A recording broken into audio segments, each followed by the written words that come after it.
बहुत समय पहले की बात है। एक घनी जंगल के बीच से एक बड़ी सी नदी बहती थी। उस नदी में एक बेहद ताकतवर मगरमच्छ रहता था।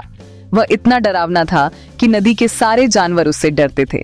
मगरमच्छ सोचता था कि पूरी नदी उसी की है और वही उसका राजा है।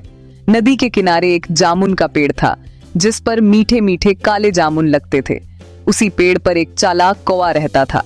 कौवा बुद्धिमान था और हर समस्या का हल दिमाग से निकालता था। एक दिन मगरमच्छ ने कौवे से कहा, ऐ कौवे, आज से यह नदी मेरी है। कोई भी मेरी इजाजत के बिना पानी नहीं पी सकता। कौवा समझ गया कि अगर मगरमच्छ को सबक नहीं सिखाया गया तो सब जानवर परेशान हो जाएंगे। उसने एक योजना बनाई।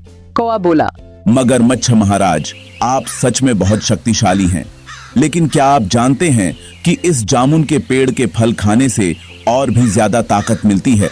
मगरमच्छ लालची था। उसने पूछा, सच? तो मुझे भी जामुन खिलाओ।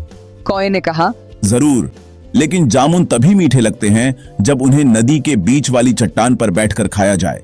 वहीं बैठकर शेर भी अपनी ताकत बढ़ाते हैं। मगरमच्छ लालच में आ गया। वह कौवे को पीठ पर बैठाकर नदी के बीच वाली चट्टान तक ले गया। जैसे ही मगरमच्छ चट्टान के पास पहुंचा, कौवा फुर्ती से उड़कर पेड़ पर बैठ गया। कौवा जोर से हंसते हुए बोला, अरे मूर्ख मगरमच्छ, ताकत शरीर से नहीं दिमाग से आती है। अब तू ही इस नदी की रखवाली कर और दूसरों को परेशान मत कर। शर्मिंदा मगरमच्छ को अपनी गलती समझ आ गई।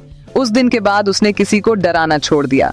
कौवा अपनी बुद्धिमानी से पूरी नदी का नायक बन गया और सब जानवर उसे जंगल का शेर कहने लगे। सीख, बुद्धि बल से बड़ी होती है और लालच हमेशा नुकसान पहुंचाता है।